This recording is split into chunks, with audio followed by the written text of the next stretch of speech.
Welcome back to the channel. RacerX here, and I'm back with my good buddies at Clay Cooley Dodge Jeep Chrysler Ram in Irving, Texas. And as you can see behind me, I have a wide body Challenger Scat Pack. Also back here is my Bad Daddy Twin Turbo Mustang GT. But really the topic of today's video is about the sales. I've always been of the opinion that Mustang just was a much greater selling car than the Challenger. I just thought they sold a lot more units of the Mustang. Well, a subscriber recently brought to my attention that maybe I should check my sales figures once again. So today, I'm going to talk about that very thing. What are the sales figures, the current sales figures with everything going on in the world, all the craziness, the Challenger versus the Mustang, and who's really on top right now? You might be surprised. Also, if you're new to my channel, please make sure you subscribe. I would really, really appreciate it.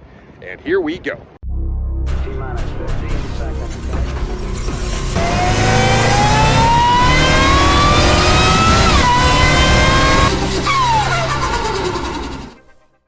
I'm not gonna lie, I really do like the look of this wide body Challenger Scat Pack in black. It's just black on black. Really do like this. And many of you are wondering, I just ordered a new Mopar. This is not the one, but anyway, definitely got the wheels turning here with looking at this. I know a lot of you guys have kind of guessed that maybe the Scat Pack was the answer. Well, you still gotta wait, but hopefully soon you'll find out. So I'm actually in the Challenger Scat Pack wide body right now, but I think what I'm gonna do, I'm gonna go home because I've got several statistics that I wanna read out to you. I wanna tell you the website where I'm finding all this information so that you guys can go see for yourself what these sales figures are really like, but I am very surprised. So I'm gonna go ahead and head home, get in front of my computer, and we'll talk there.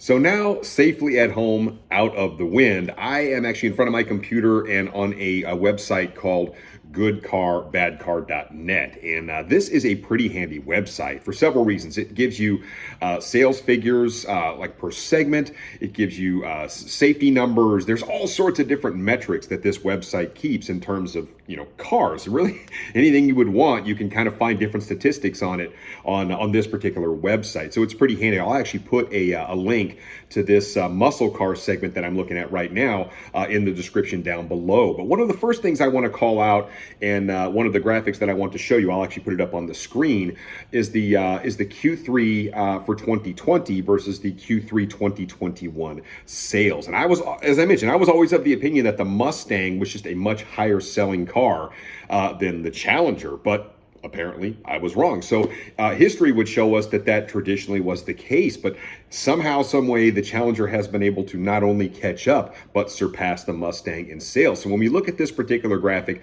we can see that in Q3 2020, 16,332 units were sold of the Dodge Challenger, while only 13,851 Ford Mustangs. Very surprising stat. So as of last year in Q3, the Challenger had the lead. And if we look at the Q3 2021 figures, the Camaro's not even in the conversation here, guys. This thing is just basically dwindling down, and we know in 24 that one's going to go away. But the Challenger sold almost 14,000 units. So yes, it is down a little bit from Q3 of last year, but the Mustang is down even further to just over 9,100 units. So the Challenger's lead is actually growing right now. We don't know really all the factors at play. I mean, we kind of have some idea, right? I mean, a lot of it could have to do with just supply. And we know that with the chip shortages and all the other things going on right now, that may play a big part of it. Maybe the Challenger is just being produced a little bit more, perhaps. But as we can see from the quarter numbers this year compared to last year, it's doing quite well. Now, the next graphic that I want to show you is a little bit more telling because it shows us the year-to-date versus last year of all three what they would consider to be their muscle car segment. And I realize that maybe the Mustang, a lot of you guys would not consider to be a muscle car, same with the Camaro, but they kind of lump them all into the same segment, and they do compete kind of in the same market space. So, I get that comparison, which is sort of why I'm making this video, right? But at the end of the day, when you look at year-to-date, this is interesting because last year, when you look at the Ford Mustang, it sold, 47,637 year to date. So it was outpacing the Challenger by quite a bit. Challenger 38,350.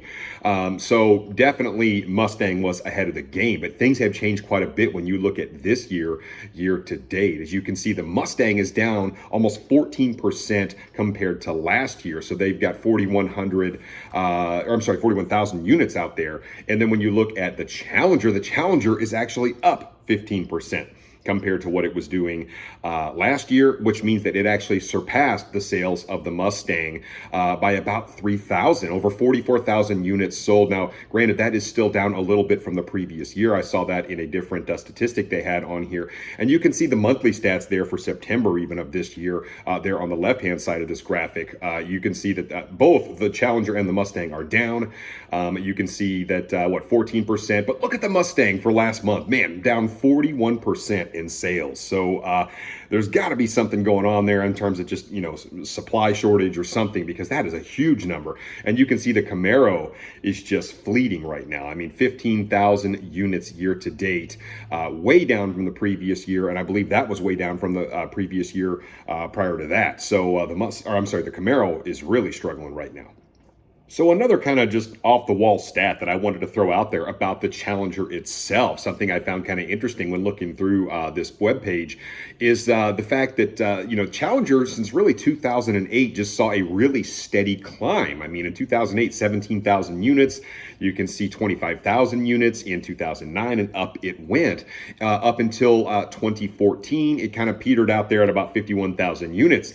And in 2015, we saw a huge jump from 51 to over 66,000 units. That's a pretty big jump. Just so happens to coincide with the release of the Hellcat. So imagine that. So they went all the way up to 66,000, and they stayed pretty steady in there at 64, 65, right in that range for quite some time. And of course, then the pandemic hit in 2019, and we did see a decrease down to about 61,000 units, 2020 even less. But I think a lot of that had to do with just the production issues, just the fact they just couldn't make as many cars because of the factors we talked about before. And in 2021, they're actually managing to outpace last year. So for some odd reason, the Challenger has just kind of stood the test of time, and it's been very consistent in terms of sales. Even though they really haven't changed the platform much since 2015, they continue to sell these things. So something to be said for that.